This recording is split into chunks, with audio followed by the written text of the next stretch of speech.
Sahabat MQ, sebagaimana yang sudah kita bahas tentang kajian tadabbur Al-Quran ini, kita insya Allah berseri ya sahabat MQ, dari mulai awal, dari mulai kenapa kita mesti tadabbur Al-Quran.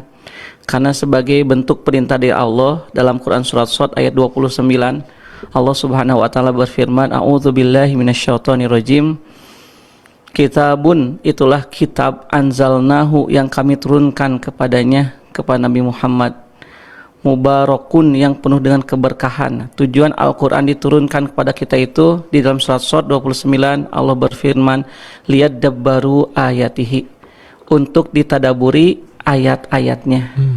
Karena Al-Quran itu merupakan nikmat yang terbesar. Bagaimana sikap kita terhadap nikmat yang terbesar ini, maka sikapnya adalah bagaimana kita bisa mentadaburi. Tadabur itu artinya memahami, mendalami makna setiap huruf, setiap kata, setiap kalimat, setiap ayat dan setiap surah yang ada dalam Al-Quran, sehingga muncul rasa khasyah, rasa takut kepada Allah, dan bertambah pula amal soleh kita serta kedekatan kita kepada Allah. Nah, sebelum kita masuk ke tadabbur, tentu yang paling utama itu adalah mengenal dulu ada berapa nama-nama Al-Quran. Betul. Sebagaimana ada ungkapan tak kenal maka tak sayang. Jadi harus kenal dulu, maka nanti akan tumbuh rasa sayang. Dan ilmu yang pertama kali harus kita kuasai terkait dengan tadabbur Quran ini adalah mengenal nama. Karena sebagaimana yang sudah kita bahas di pekan sebelumnya, kalau kita berkenalan dan ingin tahu seseorang, yang pertama kali ditanyakan apa tuh Kang Rizky? Biasanya namanya. Nama dulu ya. Kalau kita dalam bahasa Arab biasanya mas muka. Siapa namamu? Jadi tidak mungkin kita bertanya tentang hobinya sebelum bertanya nama dulu. Dan terkait dengan nama inilah kemudian yang menjadi ilmu yang pertama kali Allah ajarkan kepada Nabi Adam alaihissalam. Dalam Quran surat Al-Baqarah ayat 31, Allah berfirman, wa 'allama Adam al-asma'a kullaha. Dan Allah mengajarkan kepada Nabi Adam nama-nama semuanya. Nah, nama Al-Quran ini, sahabat MQ, yang paling pokok itu ada 4.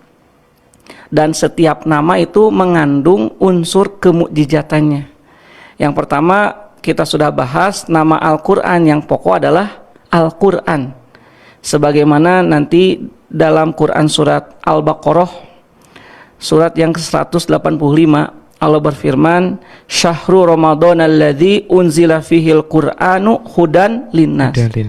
Itulah bulan Ramadan yang di bulan itu unzila fihil Qur'an, diturunkan di dalam bulan itu Al-Qur'an. Nah, dalam ayat ini Al-Qur'an itu diberi nama Al-Qur'an. Karena Al-Qur'an itu dari kata qara'a, artinya membaca. Quran itu berarti bacaan, berarti Al-Qur'an itu bacaannya saja sudah mengandung mukjizat.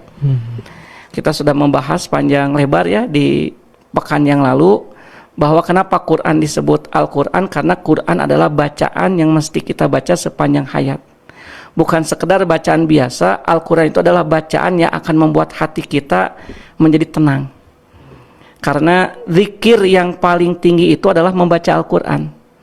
Imam Ibnu Qayyim mengatakan a'dhamu dzikri qiraatul Quran. Dzikir yang terbesar adalah membaca Al-Quran. Makanya nanti dalam Al-Quran Allah berfirman, ala bidzikrillahi tatma'innul qulub.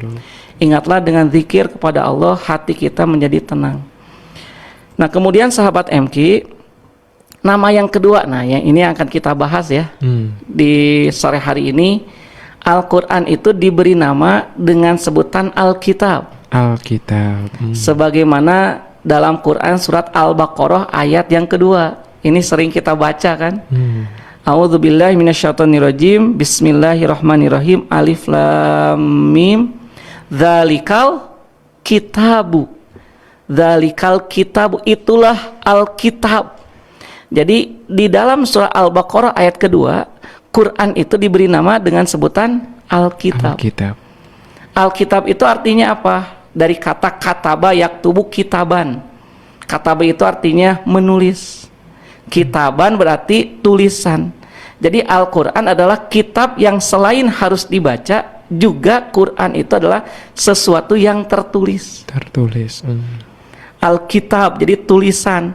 Makanya di dalam Al-Quran salah satu Kenapa Al-Quran disebut Alkitab? Karena ternyata kemukjizatan Al-Quran itu pun bukan hanya dari segi bacaan, tapi dari segi tulisan. Masya Allah. Makanya Kang Rizky, nanti kalau kita memperhatikan ya sahabat MK rahimakumullah, penulisan Al-Quran itu sangat berbeda sekali dengan penulisan teks-teks bahasa Arab. Beda jauh sekali. Kenapa? Karena mengandung nilai kemujizatan. Jadi tulisan Quran itu mengandung makna. Kalau kita paham dan kita pelajari, makanya nanti untuk memahami penulisan Al-Quran ini ada ilmunya. Ilmu yang pokok itu adalah ilmu nahwu, ilmu sorof, dan nanti ada satu lagi terkait dengan makna adalah ilmu balaghah. Bahkan ada satu kitab ya, namanya I'jaz Rasmil Quran. Kitab ini membahas tentang kemukjizatan dari segi tulisan Al-Quran. Jadi penulisan Al-Quran itu menunjukkan betapa Quran itu memang terjaga. Terjaga bukan hanya dari segi bacaan oleh para penghafal, juga terjaga dari segi penulisannya. Makanya nanti di zaman Nabi, ketika Nabi masih hidup, Nabi itu hanya menganjurkan untuk menulis Al-Quran. Jadi Al-Quran itu memang mesti ditulis Alkitab. Dari segi apa kemukjizatannya? Contoh misalkannya sahabat MK, nanti bisa dilihat, ini memang harus terlihat ya, tertulis.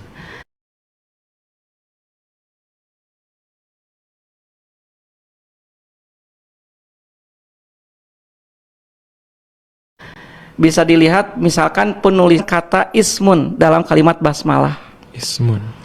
Bismillahirrahmanirrahim. Dalam kalimat basmalah itu kan ada bi, terus ada sin, ada mim ya. Betul. Bismi. Nah, ismi ini harusnya ada hamzah di awalnya. Asalnya di kata ismun, artinya nama. Bi dengan ismun, nama. Tapi kenapa dalam penulisan kalimat basmalah hamzahnya tidak ada? Jadi sahabat MK bisa lihat ya, nanti kalau kita lihat di dalam mushaf, bismillah itu langsung setelah ba huruf apa Kang Rizky? Sin. Tidak ada hamzahnya. Tapi kalau kita perhatikan kembali dalam penulisan kata bismi dalam surat Al-Alaq, wahyu yang pertama turun kepada Rasulullah, itu hamzahnya ada. Iqra bismi rabbikal ladzi khalaq. Iqra, bacalah bismi rabbika. Bismi itu sama. Tapi kenapa di surat Al-Alaq setelah ba tidak langsung sin tapi ada hamzah? Bismi, hamzah wasal itu namanya. Hamzah wasal itu artinya hamzah yang harus ada dalam tulisan tapi tidak dibaca. Nah, berarti di sini ada perbedaan penulisan. Kenapa dalam kalimat bismillah hamzahnya tidak ada, sedangkan dalam kalimat surat Al-Alaq ayat pertama bismi hamzahnya ada. Berarti ada keanehan di situ. Ini teh bukan tidak disengaja, justru disengaja. Inilah yang jarang sekali dibahas oleh para asatid ya. Bagaimana keindahan Al-Quran dari segi kemukjizatan tulisan Al-Quran. Kenapa dalam kalimat bismillah tidak ada hamzah, sedangkan dalam kalimat iqra bismi rabbika ada hamzahnya. Nah, padahal kalau melihat ya, kaidah bahasa Arab, hamzah wasol itu harus ada dalam tulisan. Hamzah wasol. Tapi kenapa dalam kalimat bismillahirrahmanirrahim tidak ada dalam tulisan? Berarti yang salahnya Al-Quran atau kaidah bahasa Arab nih? Sahabat MK, coba. Kalau secara kaidah yang namanya hamzah wasol itu harus ada dalam tulisan. Seperti dalam surat Al-Alaq ayat 1. Tapi kenapa dalam kalimat basmalah justru hamzahnya tidak ada? Dan bismillahirrahmanirrahim di dalam Al-Quran itu terulang sebanyak 114 kali sesuai dengan jumlah surat yang ada dalam Al-Quran. Kecuali surat At-Taubah kan, At-Taubah itu tidak ada basmalah. Tapi basmalahnya itu kemudian muncul kembali ketika Nabi Sulaiman menulis surat kan kepada Ratu Bilqis. Bismillahirrahmanirrahim, berarti tetap jumlah basmalah itu yang ada dalam Quran sebanyak 114 kali. Dan 114 kali penulisan basmalah tidak ada hamzah. Berarti ini bukan kebetulan, tapi memang disengaja. Sudah disengaja. Nah, disinilah kemudian para pakar, ini sudah mulai sangat menarik ya Kang Rizky. Yeah. Apa hikmah dan faidah? Kenapa dalam kalimat basmalah tidak ada hamzah? Bahkan sebanyak 114 kali kan tidak mungkin tidak disengaja gitu. Dan disengaja. Dan kenapa dalam surat yang lain misalnya surat Al-Alaq bismi rabbika hamzahnya ada tuh muncul. Nanti bisa dilihat ya sahabat MQ ya di Quran langsung surat Al-Alaq ayat pertama. Apa hikmah dan faidahnya? Nah, inilah yang kemudian menjadi kajian para ahli tafsir, bahwa kenapa Al-Quran itu selain disebut Al-Quran juga namanya Alkitab.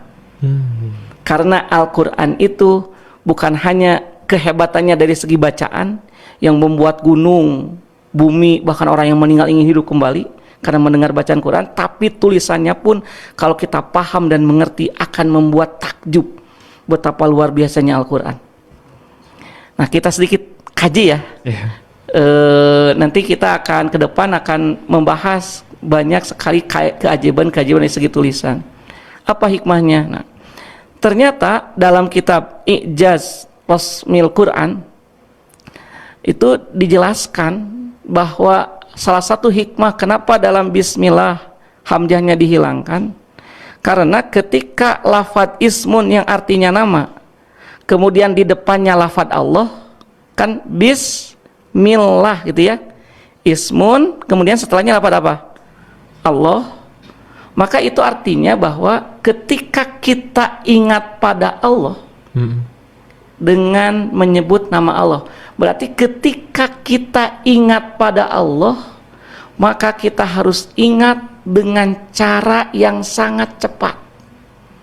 Dengan cara yang sangat cepat. Untuk menunjukkan kecepatan ingat kita, hati kita merasakan kehadiran Allah, pikiran kita hanya tertuju pada Allah, kata, hati, lisan dan anggota badan menyatu hanya untuk mengingat Allah, itu harus dengan sesuatu yang sangat cepat. Jadi ketika kita bismillah itu langsung connect kepada Allahnya itu cepat. Kecepatan ingat pada Allah pada saat membaca basmalah itu ditunjukkan dengan dihilangkannya hamzah. Di situ ada perintah bahwa kalau kita ingat pada Allah harus ingat dengan cara yang sangat cepat. Kalau kita menyalakan televisi pakai apa biasanya yang yang disentuh Kang Rizky? Power atau remote ya? Power on-nya ya. Nah, kalau si antenanya itu bagus, kira-kira langsung nyala tidak? Langsung. Ketika di power on-nya itu dipijit oleh kita, kemudian gambar TV-nya langsung hidup dan kita bisa menikmati. Tapi kalau antenanya ada masalah, apa yang terjadi? Nyala tidak? Delay gitu ya. Delay yang keluar itu bukan gambar, tapi apa istilahnya, semut atau apa namanya? Noise gitu kan. Tidak enak. Apps termasuk sama dengan kita punya HP. Kalau kuotanya bagus, lancar, kuat, ketika dinyalakan connect tidak? Langsung cepat. Nah, cepat. Tapi ada yang ketika punya HP kuotanya itu bermasalah, gangguan atau istilahnya anak muda apa lemot gitu ya? Lemot ya, beda. Kalau lemot itu nama lain kalau orang Sunda. lemot ya. Ya lemot, jadi nggak bisa connect. Nah, artinya apa? Bismillah, kenapa hamzahnya dihilangkan? Artinya ketauhidan kita itu harus sangat full gitu. Bismillah teh langsung rasa sadar kita ketika menyebut nama Allah itu merasakan Allah itu betapa sangat dekat sekali. Saking dekatnya kita dengan Allah sampai tidak ada jarak antara kita dengan Allah sehingga hamzahnya itu dihilangkan. Walaqad khalaqnal insana wa na'lamu ma tuwaswisu bihi nafsuh dalam surat Qaf wa nahnu aqrabu ilaihi min hablil warid, dan kami itu begitu sangat dekat kepada hamba kami, bahkan lebih dekat daripada tali ulat lehernya sendiri. Inilah kenapa ya kalau kita kan selalu diperintahkan oleh Rasulullah, mulailah setiap pekerjaan yang kita mulai dengan membaca basmalah. Itu basmalah itu ibaratnya aktivasi gitu. Jadi kalau bagi seorang muslim akan makan, akan minum, itu bismillah, itu harus dari hati kita. Rasakan bahwa kita bisa makan dengan nikmat, adanya hadirnya makanan, kemudian lidah menikmati setiap makanan yang kita makan, itu semuanya karena izin Allah. Karena kuasa Allah. Karena ada orang yang sudah hadir makanan, dia tidak bisa makan, lidahnya misalkan tidak bisa merasakan mana manis, mana asin. Jadi tidak nikmat. Tidak nikmat. Jadi hadirnya makanan, minuman. Kita pergi keluar rumah itu kan harus membaca basmalah. Bismillahi tawakkaltu 'alallah. Kemudian ketika kita harus melempar jumlah, bismillahi Allahu akbar. Ketika kita menyembelih binatang, bismillahi. Ketika kita menguburkan mayat, bismillahi wa ala millati Rasulillah. Semua aktivitas kita selalu diawali dengan basmalah. Karena tidak akan mungkin terjadi satu amal aktivitas kecuali atas izin Allah. Dengan menyebut basmalah ini, kita akan menyertakan Allah dalam setiap kehidupan kita. Meminta kepada Allah pertolongan agar semua yang kita lakukan ini Allah berkahi, Allah berikan bimbingan dan petunjuknya. Makanya tidak mungkin orang yang mengatakan basmalah dengan sebenar-benarnya dia akan bermaksiat. Pasti dia akan melakukan segala perbuatannya dengan sangat profesional. Kenapa? Bismillah. Ada merasa Allah itu dekat. Ini yang pertama. Kenapa hamzahnya dihilangkan dalam penulisan Bismillah. Dalam sekali ya Kak Rizky.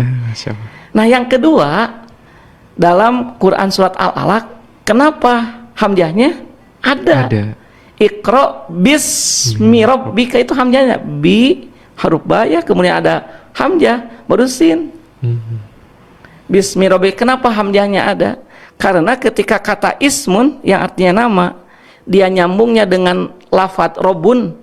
Rob itu artinya pemelihara, pencipta, pengurus, makanya disebutnya Rabbul Alamin. Allah itu yang mengurus, yang mencipta. Nah kaitan ketika ismun disandarkan dengan lafadz Rabb, itu bukan bermakna perintah untuk ingat, tetapi perintah untuk tadabur, perintah untuk tafakur terhadap ciptaan Allah. Kalau kita tafakur itu butuh waktu. Tafakur tentang semua ciptaan Allah misalkan yang ada di alam, itu tidak bisa dalam waktu yang cepat, tapi butuh waktu. Perlu pendalaman. Perlu pendalaman, namanya muhasabah. Sehingga nanti sampai pada satu kesimpulan, Allah itu Masya Allah begitu besar sekali, begitu azim. Inna fi khalqis samawati wal ardi wa ikhtilafil laili wan nahari la ayatil liulil albab. Siapa? Alladzina yadhkurunallaha qiyaman wa qu'udan wa ala junubihim wa yatafakkaruna fi khalqis samawati wal ard, sampai di ujung ayat itu Rabbana ma khalaqta hadza batila. Nah, dia mengatakan Rabbana ma khalaqta hadza batila, ya Rabb kami, tidaklah engkau menciptakan semua ini dalam keadaan yang sia-sia.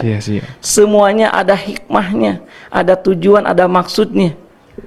Itu butuh waktu. Kita beri contoh ya. Misalkan sahabat MQ, kita mentadaburi, mentafakuri. Jadi gini nih, kalau tafakur itu ayat-ayat Allah yang ada di alam namanya tafakur. Kalau ayat-ayat Allah yang ada dalam Al-Quran, dalam tulisan Quran namanya tadabur. Itu bedanya.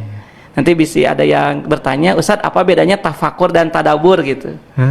Kalau tafakur itu kita memahami, memikirkan tanda-tanda kebesaran Allah yang ada di alam, di luar dari Al-Quran. Nah kalau ada dalam Quran, tulisan Quran dari mulai Al-Fatihah sampai Anas, itu namanya tadabur. Makanya pas kita tadabur Quran, karena memahami, memikirkan, merenungkan tentang makna Al-Quran. Tapi kalau di alam namanya tafakur. Jadi kalau tadabur alam itu keliru. Iya, seringkali begitu ya. Ayo kita tadabur alam, padahal yang betul itu adalah tafakur. Alladzina yatafakkaruna, itu surat Ali Imran tuh. Ayat-ayat terakhir kan 190, 91. Makanya kenapa digunakan tafakur? Karena memahami, memikirkan tentang kebesaran Allah yang ada di alam. Nah, kalau kita mentafakur ya terkait dengan tadi ya ismun yang kedepannya rob tapi ada hamzahnya, bismi rabbika. Kenapa ada hamzah? Karena yang namanya tafakur atau tadabur itu butuh waktu.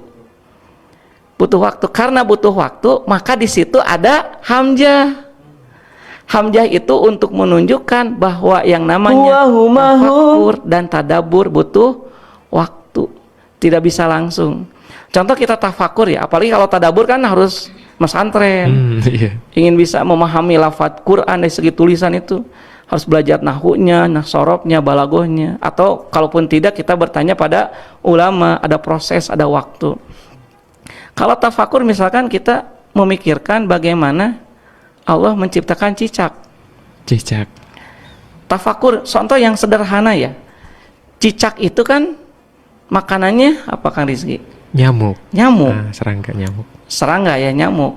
Cicak tidak bisa terbang, nyamuk bisa terbang. Lah kok bisa? Cicak rizkinya nyamuk. Kan secara akal itu susah. Nah ini kan butuh waktu ya. Kan misalkan ada cicak-cicak di dinding diam-diam merayap, datang seekor nyamuk hap lalu ditangkap, kan belum tentu ditangkap. Nyamuk datang, cicak dia pergi lagi. Dia pergi tuh karena si cicak bisa aja dibully sama nyamuk. Karena gak punya sayap. Gak punya sayap. Jauh mau berapa senti balik lagi. Dia dipermainkan cicak, di prank gitu. Kan bisa begitu. Tapi kenapa atas kebesaran Allah kok bisa cicak yang tidak punya sayap makanannya yang nyamuk punya sayap. Yang punya sayap. Nah ini butuh waktu. Masya Allah, Allah maha besar. Masya Allah. Cicak saja yang tidak punya sayap bisa makan nyamuk yang punya sayap. Ini kan butuh waktu. Nah proses untuk memahami kebesaran Allah yang ada di alam ini itu butuh waktu. Makanya di situ ada apa? Alif, hamzah. Untuk menunjukkan bahwa yang namanya tadabur, tafakur, proses waktu. Jadi nanti apalagi kalau kita melihat ke dalam diri kita, pahamilah tafakkaru fi khalqillah wala tafakkaru fi datillah. Berfikirlah tentang ciptaan Allah tapi jangan pernah berpikir tentang zat Allah. Kenapa? Man arafa nafsah arafa rabbah. Siapa orang yang mengenal siapa dirinya, dia sering bertafakur, siapa saya, dari mana saya, untuk apa saya, dan akan kemana saya. Hasil dari tafakurnya terhadap dirinya, siapa yang saking mengenal dirinya, maka dia akan mengenal siapa yang menciptakannya. Nah inilah salah satu di antara hikmah sahabat MQ, bagaimana tulisan Al-Quran itu menunjukkan makna yang sangat luar biasa. Ini baru satu huruf ya. Baru satu huruf. Bagaimana Bismillah tidak ada hamzah dan Bismi Rabbika yang ada hamzah. Ternyata penekanannya kalau Bismillah, kalau kita ingat pada Allah harus cepat. Jadi kalau Bismillah disebut nama Allah langsung connect gitu. Connectnya itu cepat.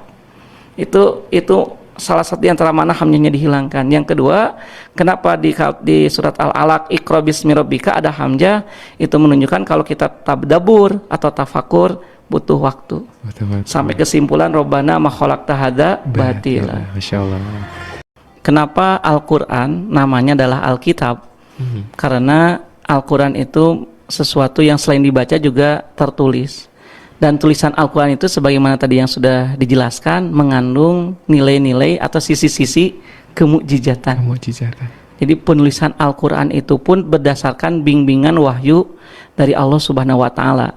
Sifatnya tauqifi. Makanya berbeda antara penulisan Quran dengan penulisan bahasa Arab biasa. Nah contoh tadi misalkan Bismillah ya. Nah sekarang kita lanjutkan tuh ke kata selanjutnya. Bismillahirrahmanirrahim. Bi dengan ismi nama Allahi Allah. Siapa Allah itu? Maka Allah menjelaskan zatnya itu dalam dua sifat selanjutnya. Ar-Rahmani Ar-Rahimi. Allah itu adalah yang maha pengasih, yang maha penyayang. Nah, sahabat MQ, dari 99 Asmaul Husna, dan memang Asmaul Husna ini sangat banyak sekali ya. Hanya yang terhitung itu ada 99, tapi sebetulnya sifat bagi Allah itu kan sangat banyak. Tidak bisa terhitung. Nah, dari 99 saja Asmaul Husna, kenapa yang disebut itu adalah Ar-Rahman, Ar-Rahim. Nah, salah satu di antara hikmahnya agar ketika kita menyebut Allah, yang ada dalam hati kita, pikiran dan perasaan kita itu Allah itu adalah zat yang maha pengasih, maha penyayang. Maka apapun yang terjadi dalam hidup kita sebetulnya itu semata-mata karena kasih dan sayang Allah.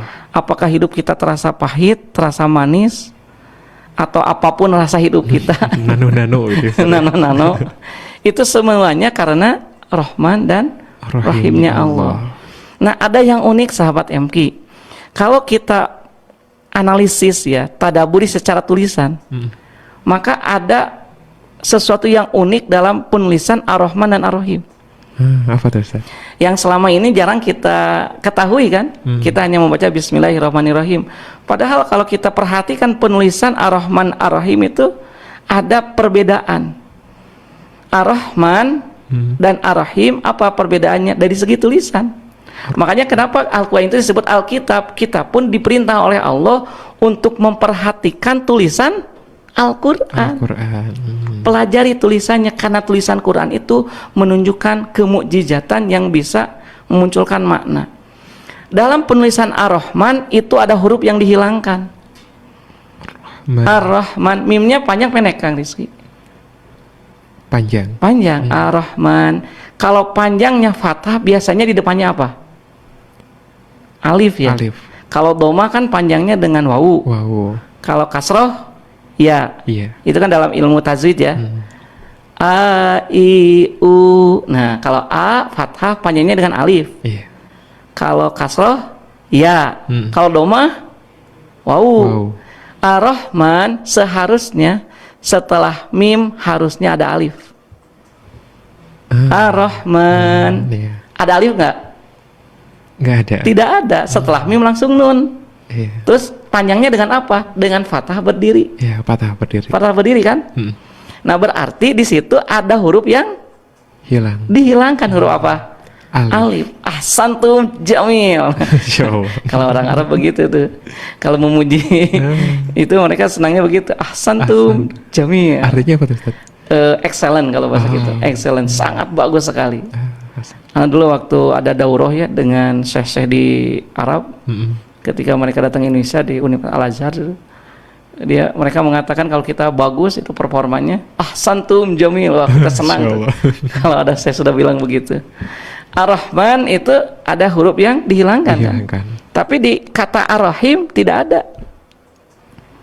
Ar-Rahim kan ada kasrah tuh, ada ya nggak di depannya? Ada. Tidak ada satupun huruf yang dihilangkan. Nah, pertanyaannya kenapa? Kok dalam kalimat Ar-Rahman hurufnya dihilangkan satu, huruf alif, tapi dalam Ar-Rahim tidak ada huruf yang dihilangkan utuh. Nah, ini berarti kan ada sesuatu. Jadi tidak mungkin tulisan Quran itu tidak ada makna.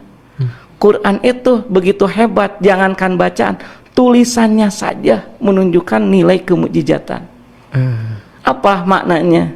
Nah, kenapa Ar-Rahman alifnya dihilangkan? Itu untuk menunjukkan bahwa Ar-Rahman itu sifatnya adalah sementara.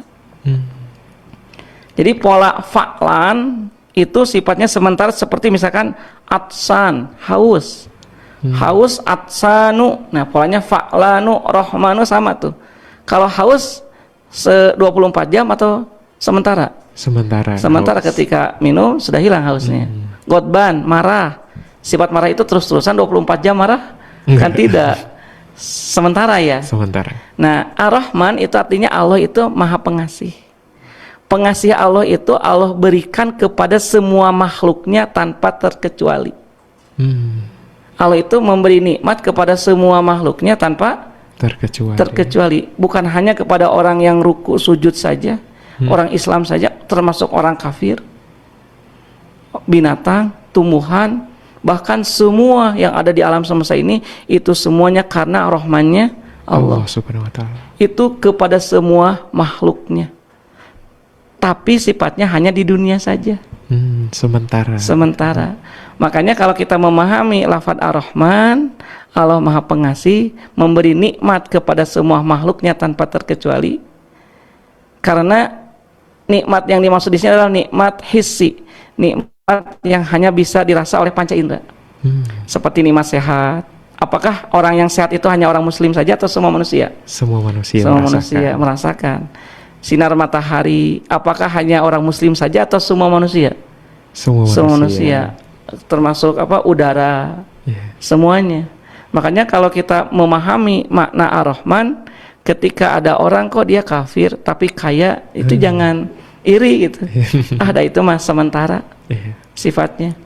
Ar-Rahman artinya kenikmatan yang Allah berikan kepada semua makhluknya, tapi sementara. Karena sementara itulah dan pasti akan cepat hilang, maka alifnya dihilangkan. Dihilangkannya alif pada penulisan Rahman itu untuk menunjukkan bahwa kenikmatan hissi itu sifatnya hanya sementara. Di dunia saja. Bagaimana kekayaan Qarun yang sangat kaya sekali, tapi tidak ada manfaatnya ketika sudah meninggal dunia. Iya, betul. Fir'aun kekuasaannya, dia sangat sombong sekali, sampai mengatakan ana rabbukumul a'la, tapi setelah ditenggelamkan oleh Allah di Laut Merah, habis. Ya, tidak ada apa-apanya, tidak bisa dibawa mati. Rahman, Allah itu yang maha pemberi nikmat yang hissi, yang bisa dirasa oleh panca indera, tapi sementara saja. Sementara dan hanya di dunia saja. Nah, beda dengan Ar-Rahim. Kalau Ar-Rahim, karena tidak ada satupun huruf yang dihilangkan, berarti kenikmatan yang Allah berikan, kan tadi mah pengasih, sekarang penyayang. Kalau sayang Allah itu sifatnya sempurna, full, dan sifatnya kekal abadi, selama-lamanya. Rahim. Makanya karena Rahim itu sifatnya kekal, seperti misalnya tawilun, panjang. Panjang itu kan sifat yang selamanya melekat. Contoh misalkan ada makanan namanya kacang panjang. Kalau kita gunting jadi pendek, namanya apa? Tetap kacang panjang. Kacang panjang tetap. Tidak jadi kacang pendek. Kenapa? Karena sifat tawil dengan pola fa'ilun itu sifatnya selamanya. Tawil, panjang, qasir, pendek gitu. Nah, sifat rahim Allah itu adalah selamanya. Berupa apa? Sayang Allah. Nah, sayang Allah itu hanya khusus Allah berikan pada orang yang beriman, tidak kepada semua makhluknya. Wujudnya di dunia berupa apa? Berupa kenikmatan maknawi. Kenikmatan maknawi ini kenikmatan yang hanya bisa dirasa oleh ilmu dan iman. Dan itu berlaku tidak hanya di dunia, tapi juga di akhirat. Di akhirat. Wujudnya apa di dunia? Hidayatuddin.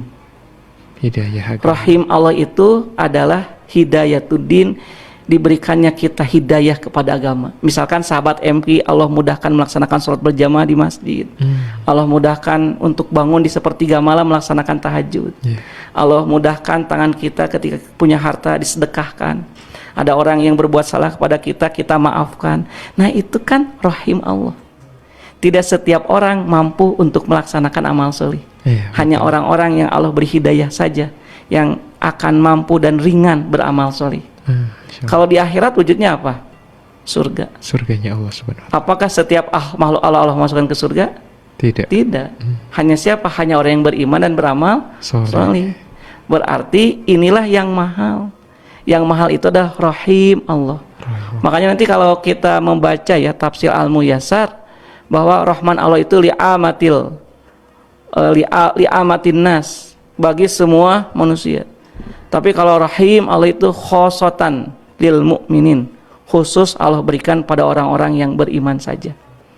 Jadi kita bisa melihat bagaimana makna Al-Quran itu dari segi tulisannya juga. Inilah kenapa Al-Quran disebut Alkitab. Secara tidak langsung Allah memberikan menyuruh kita pelajarilah Al-Quran, termasuk bukan hanya sekedar bacaan, tapi pelajarinya juga tulisannya. Karena tulisan Al-Quran itu mengandung nilai-nilai kemukjizatan yang akan membuat kita sangat kagum kepada Allah Subhanahu wa Ta'ala. Makanya hanya Al-Quran yang tulisannya tidak akan bisa dirubah, dijaga langsung, terjaga langsung oleh Allah tulisannya. Kalau Injil, Taurat, Zabur kan banyak perubahan, ada revisi, ada perjanjian baru, perjanjian lama, bahkan diterjemahkan dalam berbagai bahasa dan beda-beda. Tapi Quran hanya dengan bahasa Arab. Dari zaman Nabi sampai sekarang Quran itu utuh tulisannya, tidak pernah berubah. Anak pernah jalan-jalan ya Kang Rizky dan sahabat MB ke daerah Garut, itu ada namanya situ apa gitu ya. Di situ ada museum peninggalan Quran yang cetakannya 300 tahun yang lalu. 300 tahun yang lalu. Itu sudah punanya kertasnya juga sudah. Tapi berbentuk kertas, Ustaz. Bentuk kertas. Dan ketika dibaca sama. Tidak ada perubahan. Innal ladina kafarana, pas waktu itu lihat ya di museum itu, ini katanya kata penjaga museum itu 300 tahun ini. 300 tahun, Masya Allah. Jadi kalau sekarang 2000 berapa ya? 2025. Nah 300 tahun sebelumnya. Masya Allah. Zaman dulu itu zaman penjajahan Belanda. Itu ada Quran yang itu ternyata tulisannya sama. Innal ladina kafaru sawaun alaihim andartahum. Masya Allah, termasuk sampai sekarang. Makanya hanya Quran saja yang secara tulisan itu Allah jaga. Masya Allah, luar biasa ya. Mohon izin Ustadz, kali ini kita sapa juga sahabat MQ yang sudah bergabung dari Marga Asih. Kali ini saya sapa ada Ibu Her ini bergabung. Masya Allah, penjelasan dimulai dari Bismillah saja, ini demikian menakjubkan.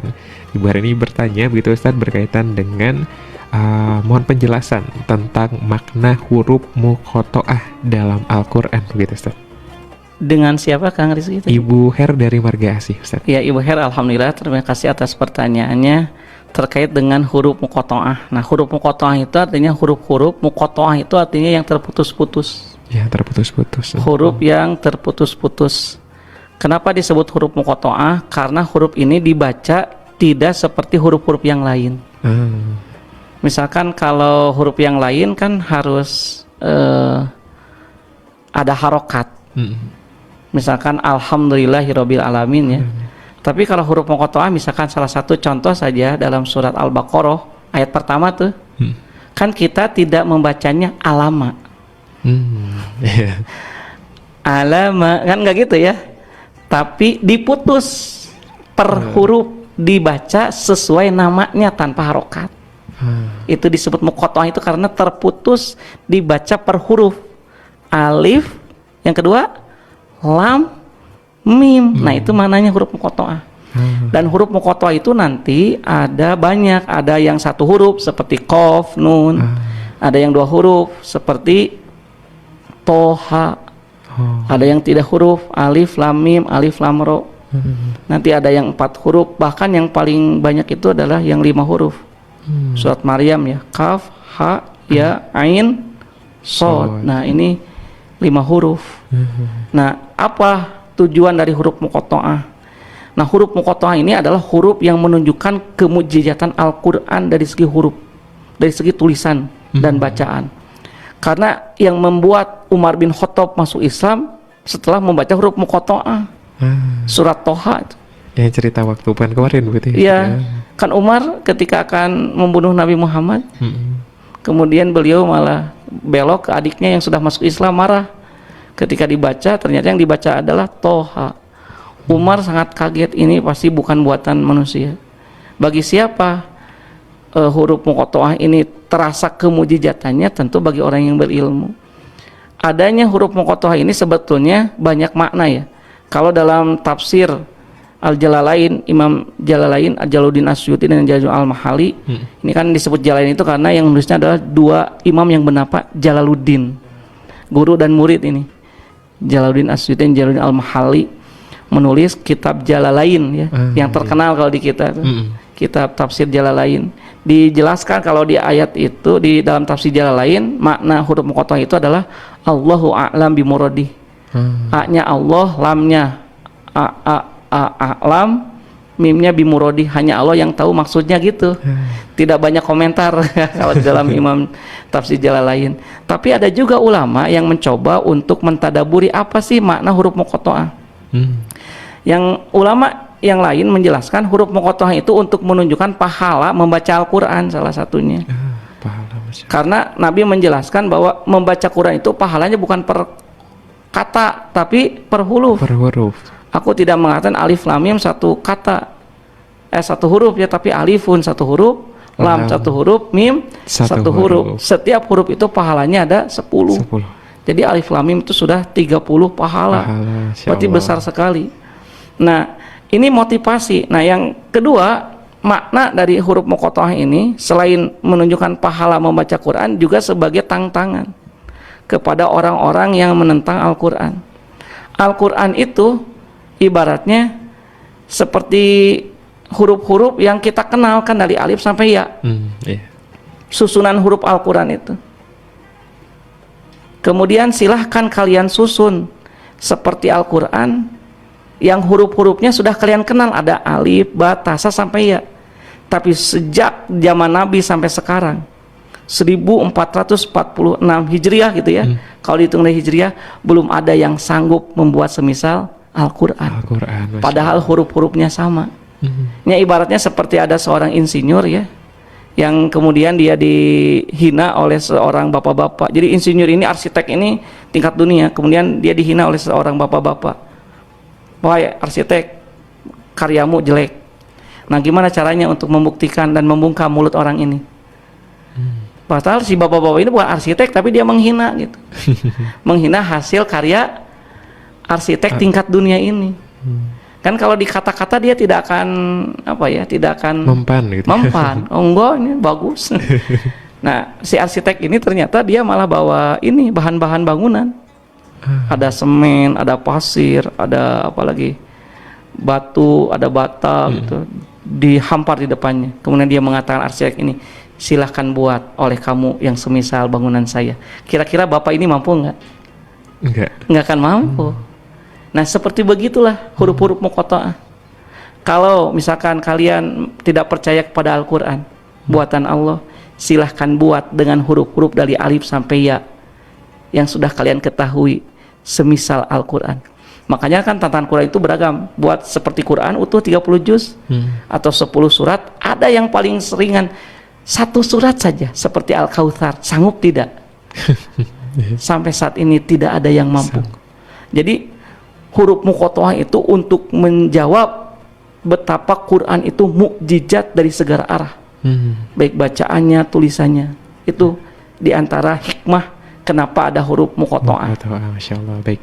Nah, kenapa Al-Quran disebut Alkitab? Nah, salah satu diantara hikmahnya ya, sebagai penutup kita, Quran disebut Alkitab karena sebagai penegasan tentang keabadian pesan ilahi.